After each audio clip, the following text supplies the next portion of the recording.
Hello and welcome to episode 5 of the Amateur Wino. In this episode, we'll profile 2 Cabernet Sauvignons from California that cost less than $20 and pick one of them as our QPR champion. In our Cabernet Showdown is the 2005 Heller Estate Cachagua Cabernet Sauvignon. Now, this wine is from the Carmel area of the central coast of California. And let's go ahead and pour some and check it out. Now, this is a winery that does organic farming, so it's an organic wine. And when I take a look at it from the side, I can see it's got a purple, but a purplish color, but very significant red color too, almost ruby-ish. And that's very light for a Cabernet Sauvignon from California. The reason, or at least one of the reasons, is that this wine is actually 23% Merlot, which has a lighter color than Cabernet Sauvignon. And I'm going to go ahead and take a smell. And I smell a tiny bit of earth, but mostly kind of a red berries, fruit kind of thing going on in this wine. And let's go ahead and give it a taste.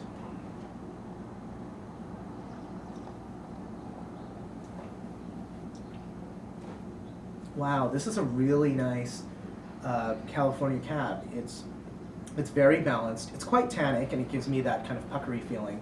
But it's actually tannic in an appealing way. It makes me want to have more of this.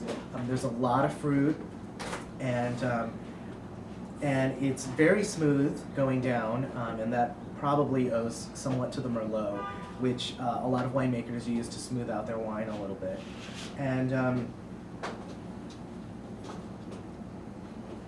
the amazing thing is it really does have some depth to it, some character, a little bit of just complexity. And that's very hard to find in a wine at this price level. Now, it normally sells for about $20, but you can find it for about $15 in a lot of stores. And at the $15 price level, I think this is an absolute steal. I know for myself, I'm going to pick up a bunch of this. And what you can do, and this is a great thing to do to build a little bit of a wine collection, when you find something good and affordable, buy multiple bottles of it. Buy 3 or 4 bottles and taste it over time. I don't think this is going to be a long-term wine that you'll age for 10 years or something like that. But, buy a number of bottles and try one every few months or try one every year and track its progress, and you can learn about the progression of a wine and do it cheaply with a wine that you really like. If you entertain a lot, if you keep a large wine collection, I really think this is one to buy by the case. It's a fantastic wine for the $15 to $20 price level.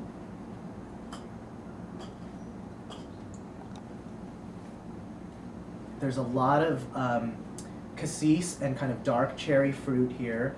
A little bit of oak, but it's very much in balance, which I find is hard to find at the value level for Cabernet Sauvignon.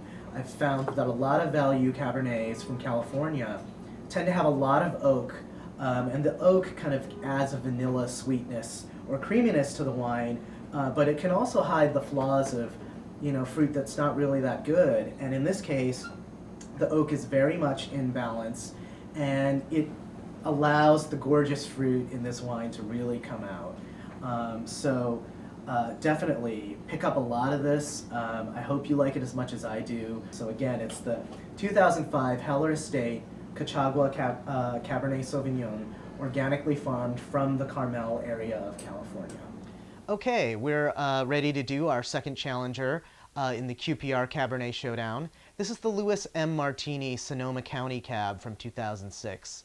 Louis M. Martini is one of the classic California wineries that goes back to the 1930s when they were established.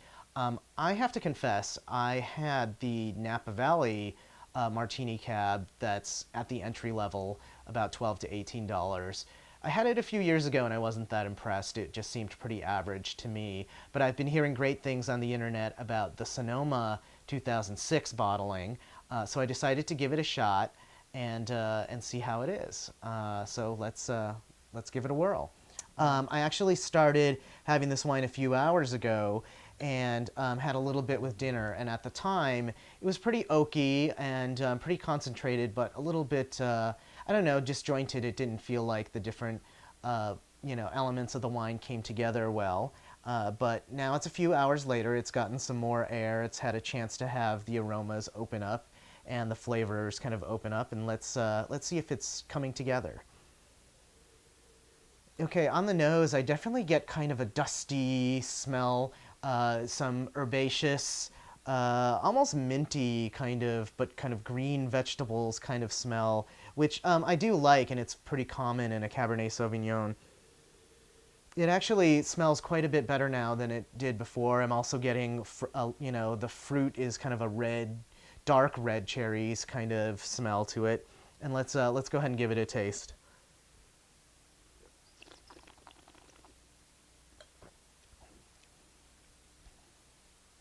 Yeah, that's definitely starting to come together.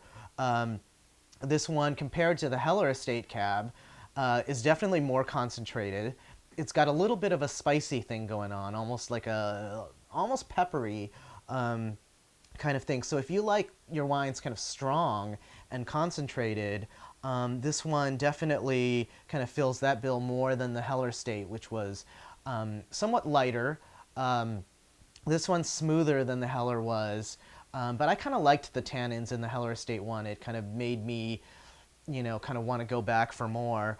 And in this case, I definitely think this is better than the Napa Valley Cab that I had from Louis M. Martini before. It's got a little bit of a almost like a cherry cough syrup kind of thing to it, but not in a bad way.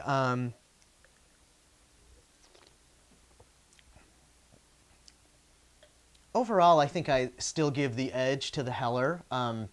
This wine has some nice concentration, but overall, it doesn't quite come together the way the other one does. That one just had really gorgeous fruit that, I found really captivating in some way. There's nothing wrong with this wine. It's a good drink. I'm a little surprised that it's getting as much praise as it did because I think I wouldn't necessarily pick this out as being an exceptional cab even at this price point. I think it's a solid cab. It is a good value, but I don't know if I would have noticed it as being, a really special value. So overall, I'm going to give the QPR Cabernet Challenge to the Heller Estate Cachagua Cab. But again, if your style is more, something that's stronger, more concentrated, then this might be your thing. So either one of the wines is worth checking out, but I'm going to give the victory to the Heller Estate this time.